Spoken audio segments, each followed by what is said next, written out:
There's always going to be bad calls in sports, some worse than others. We talked about the infield fly game earlier, but situational wise, this is the worst blown call in Major League Baseball history. No one is a more successful franchise than the New York Yankees in any sport. It's tough to beat 27 championships, but there are plenty of franchises that are still historic. The team with the second most in Major League Baseball is the St. Louis Cardinals with 11, but maybe that should have been 12.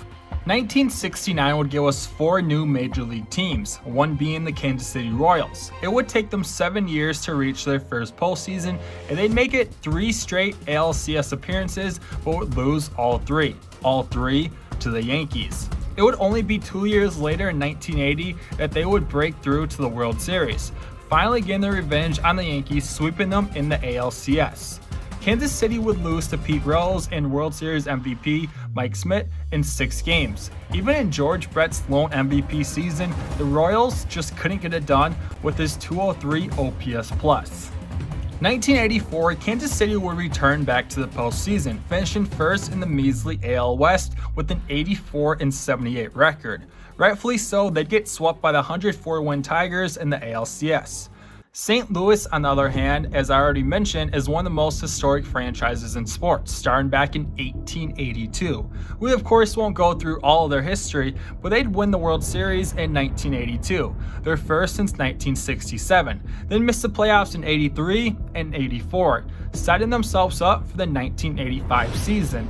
In the offseason, the Cardinals would trade for John Tudor from the Pirates and call up their first-round pick from 1982, closer Jeff Lottie. Kansas City didn't really add anybody notable, but their offense wasn't the reason they had the season they had. Hall of Famer George Brett, 39-year-old designated hitter Hal McRae, and first baseman Steve Balboni were the only hitters who had an OPS plus over the league average of 100, although Balboni still led the league with 166 strikeouts that season. Kansas City was in danger of missing the playoffs, struggling throughout mid-season. They were 4 games under 500 and 7.5 back in the division, but a 7-game win streak and an 8-game win streak would push the Royals into first place.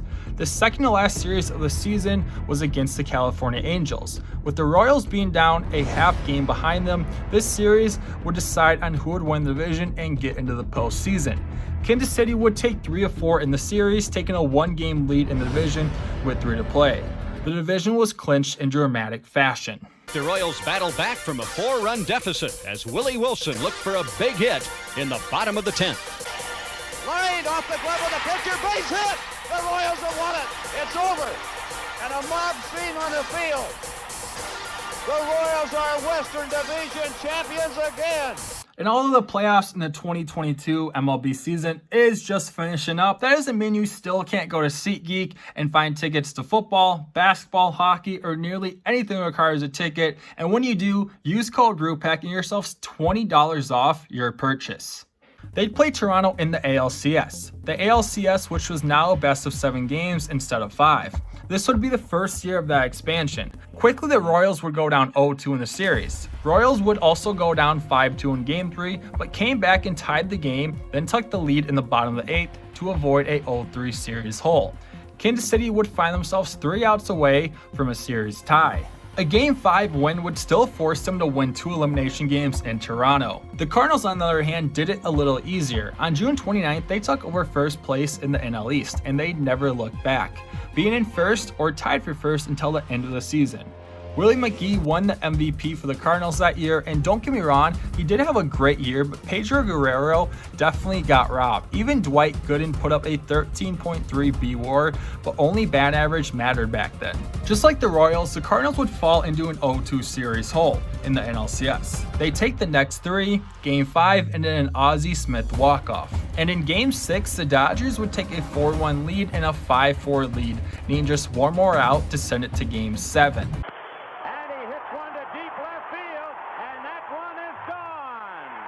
The Kansas City Royals and the St. Louis Cardinals would match up in the 1985 World Series.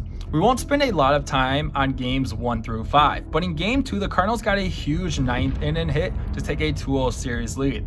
The Cardinals would take a 3-1 series lead, and the Royals, who were on the brink of elimination 3 times in the ALCS, stayed alive again with a Game 5 win to get us back to Kansas City for a Game 6.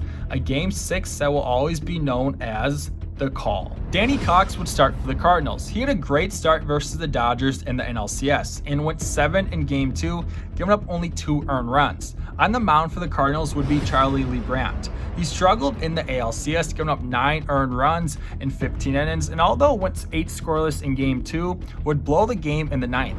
Both pitchers would completely shut down the other lineups through the first 7 innings. Lee Brandt would break first with 2 outs in the 8th inning, and the Cardinals would take a 1-0 lead with the Royals only having 6 outs left to save their season. After 7 scoreless for Cox, the Cardinals would look for the bullpen to clinch their World Series. Ken Daly, who had a 2.01 FIP in 57 appearances, would pitch the 8th and did exactly what he had been doing all year, giving up 0 runs to get the Cardinals into the 9th inning, still with the lead. Dan Quisenberry, who finished top 2 or top 3 in Cy Young voting 4 straight years, which is unheard of for a reliever, who also pitched in 84 games in 1985, would finish off the 8th and complete a scoreless 9th with the Royals still down 1. Rookie pitcher Todd Worrell, who pitched in 17 games with only 5 saves, would be asked to come in to save the World Series. The first batter in the 9th is when it happened. Little squibber to the right side. Worrell races over to cover. The throw doesn't get him. Worrell got to the bag in an argument here, and here comes Herzog amongst the other quartet. Let's take a look from this one. Again, Clark with the toss. Oh, yes. The umpire called him safe, and there's no argument from anyone that they actually agree with the call. He was out and out by a full step. But wait, the Cardinals still lead with 3 outs to go and a runner on first. They can still win this game. Steve Balboni was up next, and the Cardinals' first baseman, Jack Clark, made an error just as big as the blown call. He pops it up in foul ground, and Clark comes over to the dugout with Porter, and Clark doesn't know where he is and can't make the play. And it would result in a clean single to left field. The bunt wouldn't work, but the pass ball to the next batter would. The Cardinals would intentionally walk Hal McRae to load the bases and get Dan Org up to the plate. And that's a looper hitting the right field for a base hit. It puts the on board. Here comes Sundberg. Here's the throw. He scores. We go to a 7. But hold on, it's just Game 6. The series is still tied. Even with the blown call and the error, the Cardinals can still win this series. But yeah, that hope didn't last too long. The home plate umpire for the Game 7, no one other than Dan Denkinger, the one who blew the call in Game 6. The Cardinals obviously were not too happy about it. White Herzog, the Cardinals manager, and Joaquin Andujar would get ejected. When Denkinger called a ball, Andujar clearly showed his disagreement and had to be held back by teammates. Herzog was furious and was ejected.